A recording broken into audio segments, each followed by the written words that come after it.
Hello student, today we are going to start some characteristics of op-amp। हम लोग जानते हैं कि आइडियल op-amp और प्रैक्टिकल op-amp में कुछ डिफरेंस है, तो कुछ पैरामीटर को हम लोग डिफाइन करते हैं आइडियल और कैरेक्टरिस्टिक्स op-amp में। Ideal and practical value.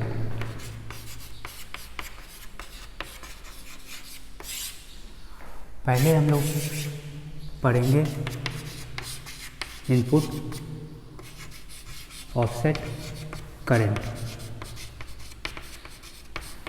ये कितना होता है? आइडियली इट मस्ट बी 0, लेकिन ये प्रैक्टिकल होने के कारण due to the mismatch of base current ये नैनो एम्पियर में रहता है।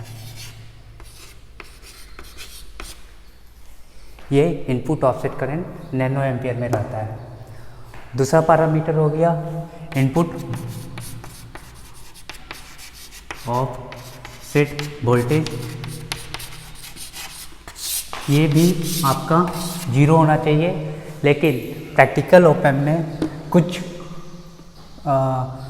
बाइसिंग डिफरेंस के कारण ये भी इनपुट ऑफसेट वोल्टेज आपका कुछ मिली वोल्ट में रहता है। फिर आपका तीसरा आ गया इनपुट रेजिस्टेंस। वो हम लोग पहले बात कर चुके हैं इसके बारे में। ये इनफाइनाइट रहता है, लेकिन प्रैक्टिकली ये 2 मेगा ओम में रहता है। आउटपुट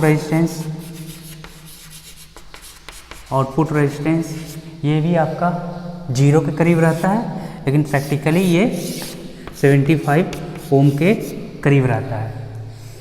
ये 4 पैरामीटर हम लोग आज डिस्कस करेंगे। उसके बाद ढेर सारा और कैरेक्टरिस्टिक्स है, ढेर सारा और पॉइंट है जिस पे हम लोग कैरेक्टरिस्टिक्स को डिफाइन करेंगे और पढ़ेंगे।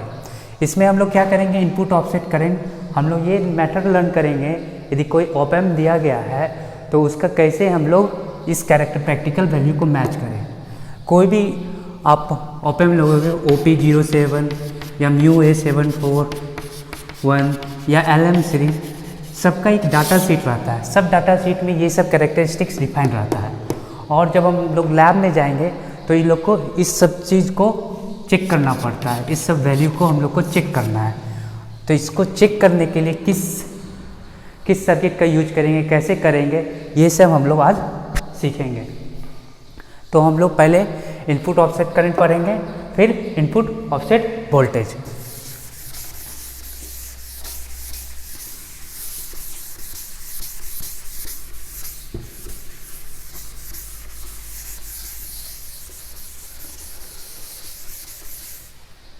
हम लोग जानते हैं कि op-amp कैसे बना रहता है, 2 ट्रांजिस्टर मॉडल से। ये आपका 2 ट्रांजिस्टर मॉडल हो गया, जिसमें ये आपका हो गया IB1 और ये हो गया IB2। ये आपका ग्राउंड कर लो, और ये VCC। ये आपका 2 ट्रांजिस्टर है, T1 और T2, 2 ट्रांजिस्टर है। लेकिन आप हमेशा देखेंगे और इसी पे 2 आउटपुट लिया गया है। तो ये जो मॉडल है इसमें 2 इनपुट 2 आउटपुट सिस्टम है, बट मेरा op-amp 2 इनपुट 1 आउटपुट सिस्टम है। सो हम लोग ये मॉडल को पढ़ते हैं और इसका ये रिप्रेजेंटेशन होता है। ये आपका हो गया V0, ये V0, ये IB1, ये आपका IB2। ये दोनों करंट आपका, ये नेगेटिव टर्मिनल, ये पॉजिटिव टर्मिनल, ये ट्रांजिस्टर T1, ये ट्रांजिस्टर T2। ऐसा ही ये रिफ्लेक्शन है आपका op-amp में। लेकिन आपका हमेशा IB1 और IB2 इक्वल नहीं रहेगा, क्योंकि हम लोग जानते हैं कि कोई भी ट्रांजिस्टर दो ट्रांजिस्टर यदि सेम क्वालिटी से बना हो, सेम सिलिकॉन से भी बना हो, तब पर भी इसका बीटा चेंज नहीं होगा। जैसे इसका बीटा 180 होगा, इसका बीटा 100 के करीब होगा। इसके कारण आपका बाइसिंग पॉइंट चेंज होता है और ये बाइसिंग करंट चेंज होता है। और हम लोग ये वैल्यू जानते हैं, बेस करंट का वैल्यू हमेशा माइक्रो एम्पियर में रहता है। ये बेस करंट अपना माइक्रो एम्पियर में रहता है।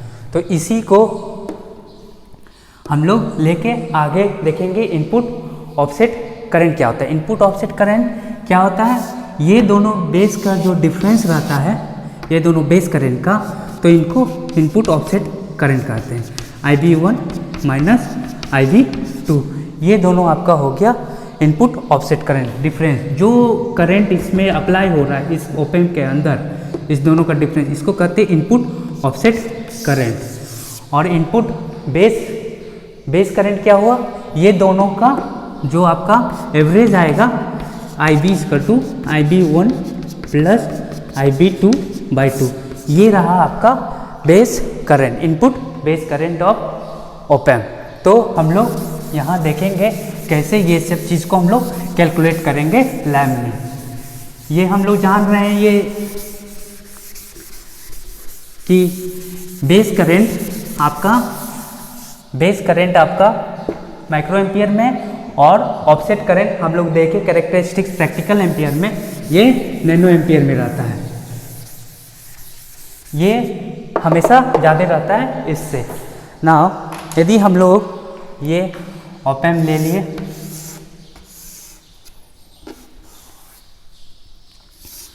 ये निगेटिव ये पॉजिटिव टर्मिनल, ये आपका हो गया R2, ये हो गया R1, और ये आपका IB2, और यहाँ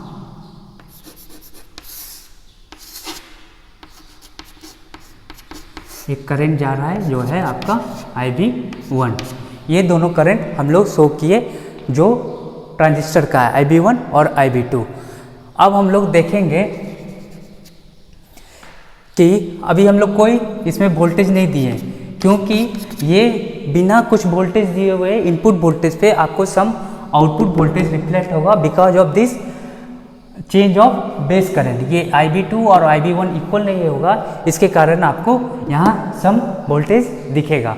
तो ये आपका करंट का डायरेक्शन इस डायरेक्शन में है, इसके कारण आपका वोल्टेज क्या डेवलप हो रहा होगा, इसके कारण आपका वोल्टेज क्या होगा। यदि V0 है ये, तो हमेशा करंट किससे ट्रेवल करता है, हाई पोटेंशियल से लो पोटेंशियल पे।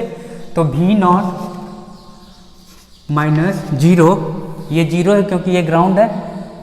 ये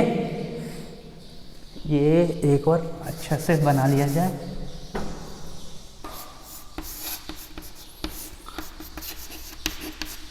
ये आपका V0 माइनस 0, क्योंकि ये आपका ग्राउंड है। ये V0 minus 0 by R2 must be equal to IB2। V0 is equal to minus IB2 into R2। यहाँ से क्या पता चलता है, आपका V0 डिपेंडेंट है IB2, मतलब जो करंट आपका इन्वर्टिंग टर्मिनल है और जो आपका फीडबैक रेजिस्टेंस है उससे मल्टीप्लाई हो जाएगा, तो आपका V0 आपका जो एरर वोल्टेज आ रहा है।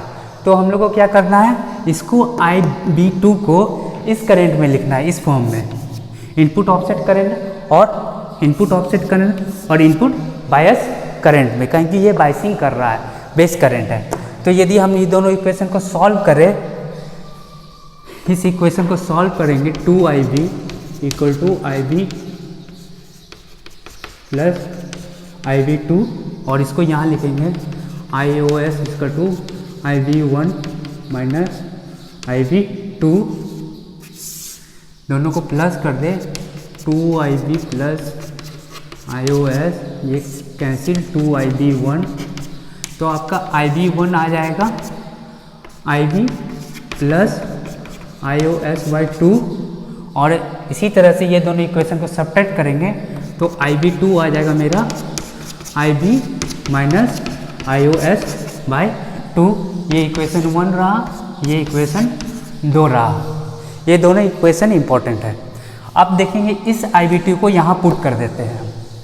यदि यहाँ हम लोग पुट किए IB2 को, तो क्या हो गया, IB minus IOS/2 into R2, ये हो गया IB into R2 minus IOS/2 into R2।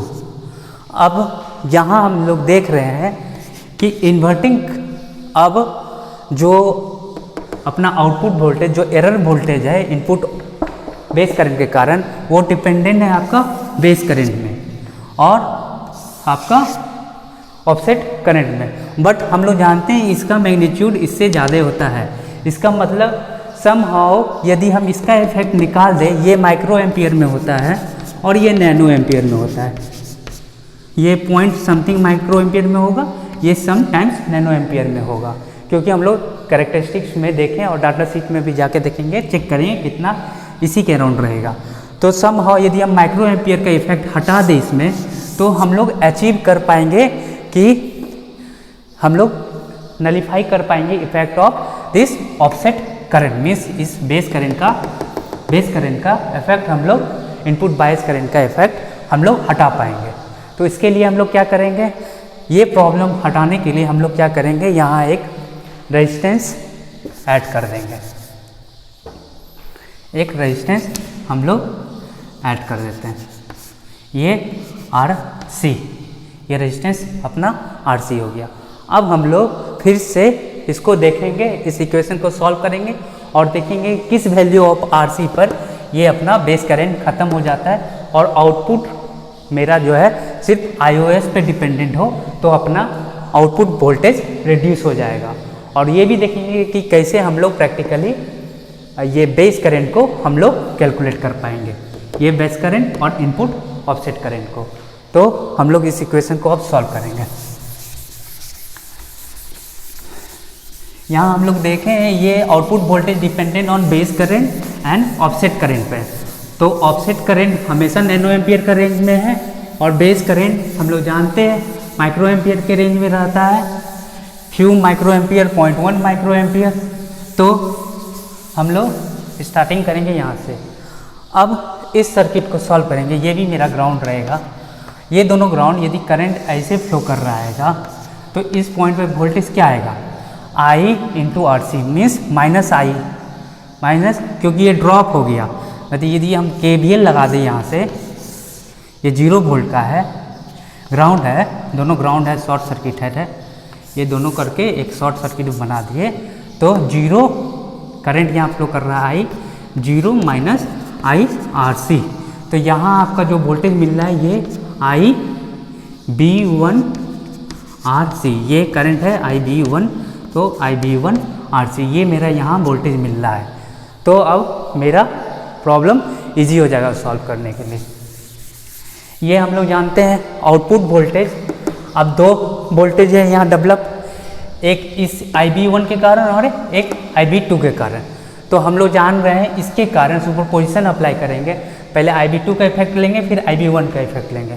तो IB2 का इफेक्ट तो हम लोग देख चुके हैं, IB2 का इफेक्ट कितना था, IB2 का इफेक्ट था V0 equal to IB2 into RC, IB2 into RC। और ये आपका नॉन इन्वर्टिंग टर्मिनल पर इतना वोल्टेज है। यदि नॉन इन्वर्टिंग टर्मिनल में माइनस IB इंटू RC है तो ये क्या होगा, सिर्फ गेन से मल्टीप्लाई हो जाएगा। और नॉन इन्वर्टिंग का गेन क्या होता है आपका 1 प्लस R2 बाई R1, ये रहा गेन। और इनपुट आपका वोल्टेज कितना हो जाएगा, माइनस IB1 RC। अब हम लोग क्या करेंगे, IB2 और IB1 का वैल्यू रख देंगे in term of base current और ऑफसेट करंट में। अब बेस करंट के टर्म में लिखेंगे तो ये क्या होगा, IB2 का वैल्यू, क्योंकि हम लोग पहले कैलकुलेट कर चुके हैं, यहाँ IB2 का वैल्यू क्या था, IB2 IB minus IOS by 2, और IB1 का वैल्यू क्या था, IB plus IOS by 2।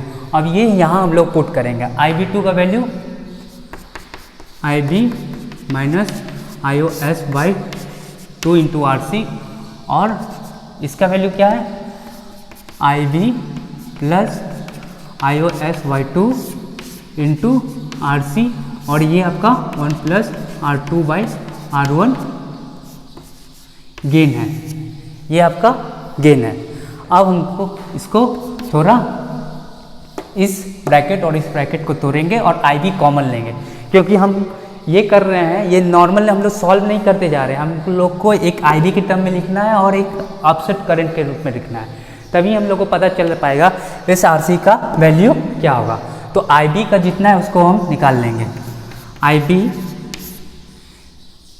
RC इससे कॉमन आएगा और IB से RC ये minus IB into RC into gain, तो minus RC 1 plus R2 by R1, ये आपका IB का कॉमन आएगा। और यदि IOS का लेंगे, IOS बाई 2, तो RC माइनस यहाँ प्लस हो जाएगा RC 1 plus R2 by R1। ये रहा हम लोग का दो इक्वेशन, IB और IC पे डिपेंडेंट अपना V नॉट। लेकिन अब हम लोग को इसका इफेक्ट कम करना है, क्योंकि हम लोग मालूम है इसका माइक्रो एम्पियर में है, ये नैनो एम्पियर में है, तो इसका इफेक्ट आउटपुट वोल्टेज पे कम होगा और इसका इफेक्ट आउटपुट वोल्टेज पे ज़्यादा होगा। ये कब कम होगा? जब ये क्वांटिटी जीरो हो जाएगा। ये क्वांटिटी कब जीरो हो जाएगा? ये क्वांटिटी आपका जीरो कब होगा? ये आपका R2 है,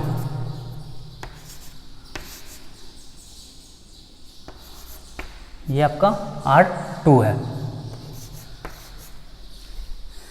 अब ये क्वांटिटी जब कब जीरो होगा? जब R2 minus RC 1 plus R2 by R1 equal to zero. ये जीरो हो गया, इसका मतलब आपका RC का वैल्यू क्या हो गया? R2 into R1 plus R2, इसका मतलब R1 पैरेलल R2। मतलब जो भी रेजिस्टेंस यहाँ लगा हुआ है, इसका यदि पैरेलल वैल्यू यहाँ रख दे तो मेरा IB जीरो हो सकता है, क्योंकि यहाँ से हम लोग को पता चला। और इस वैल्यू को अब हम लोग यहाँ रखते हैं, दोनों जगह रखेंगे। इस पे रखेंगे तो ये जीरो हो जाएगा, तो मेरा V नॉट क्या हो जाएगा? जीरो माइनस, अब यहाँ रखेंगे RC का वैल्यू, यहाँ देखते हैं क्या होता है। IOS input offset current into 2 R2 plus RC कितना है? R1 parallel R2, R1 into R1 plus R2, और ये कितना है? R1 plus R2 by R1। इसमें देखेंगे ये कट जाएगा, ये कट जाएगा, और R2 प्लस R2 2R2 आ जाएगा। तो मेरा V नॉट क्या हो जाएगा? V not equal to zero minus IOS by 2 into 2R2 cut गया, तो V नॉट मेरा डिपेंडेंट हुआ माइनस IOS इंटू R2। अब ये मेरा डिपेंडेंसी है, मीन्स इनपुट ऑफसेट करंट पे अब सिर्फ मेरा डिपेंड कर रहा है। तो ये रेजिस्टेंस लगाने से RC which is nothing but equal to R1 parallel R2, इसके कारण मेरा आउटपुट वोल्टेज डिक्रीज कर जाएगा। अब लैब में हम लोग क्या करेंगे या सिमुलेशन में हम लोग कैसे पता करेंगे? मैंने हम लोग को पता करना IB का वैल्यू और IOS का वैल्यू। तो हम लोग क्या करेंगे लैब में? सेम ऐसे सर्किट बनाएंगे,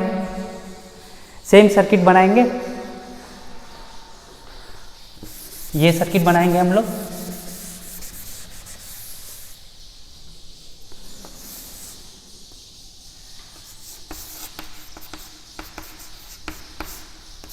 मीन्स ये तो इंटरनल रहेगा, ये तो बनाने का जरूरत नहीं है, ये पता ही नहीं है कितना, यही दोनों को कैलकुलेट करना है। तो कैलकुलेट कैसे करेंगे हम लोग? यही मॉडल बनाएंगे और यहाँ से हम लोग देखेंगे कि इसका करंट का वैल्यू क्या है। यहाँ हम लोग जो मेजर करेंगे, जो करंट का वैल्यू यहाँ होगा यही यहाँ रहेगा, यहाँ करंट का वैल्यू मेजर करेंगे, वो मेरा क्या दे देगा? वो दे देगा IB2। फिर हम लोग करंट का वैल्यू यहाँ मेजर कर लेंगे, वो दे देगा मेरा IB1। अब हम लोग क्या करेंगे? ये दोनों वैल्यू को सब्ट्रैक्ट कर लेंगे, तो मेरा दे देगा input offset current IB1 minus IB2। और जब ये इनपुट ऑफसेट करंट मेरा मिल गया, तो हम लोग जाके डाटा शीट में चेक करेंगे ये मेरा इनपुट ऑफसेट करंट सही है या नहीं। और बेस करंट क्या होगा? IB1 plus IB2 by 2। ये नॉर्मल हम लोग का कैलकुलेट करके आ जाएगा। और ये जो आउटपुट वोल्टेज होगा, इसको कहते हैं आउटपुट ऑफसेट वोल्टेज, जो कि आपका डाटा शीट पे नहीं डिपेंड करता है, नहीं दिया रहता है। ये आपका डिपेंड करेगा इनपुट ऑफसेट करंट और इनपुट ऑफसेट वोल्टेज के कारण। आज हम लोग लर्न किए इनपुट ऑफसेट वोल्टेज के, इनपुट ऑफसेट करंट का। नेक्स्ट क्लास हम लोग देखेंगे इनपुट ऑफसेट वोल्टेज।